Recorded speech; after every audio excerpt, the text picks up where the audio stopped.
How to remove frame from Facebook profile picture. Hello everybody, welcome back to the channel. Today I'll guide you on how you can remove the frame from your profile picture on Facebook. Now, if you open up the Facebook app and head into your profile by tapping on the profile icon, you can see at the screen right now that I have a frame on my profile picture. If I just tap on it and tap on see profile picture, you can see the frame here.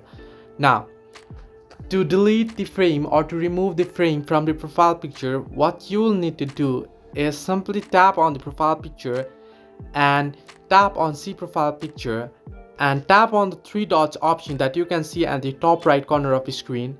And now what you need to know is there is no any option to remove the frame from the profile picture, but what you will need to do is delete the photo completely right here, delete it, and then head into, you can see the profile picture has been deleted, and head into select profile picture and upload the completely new picture.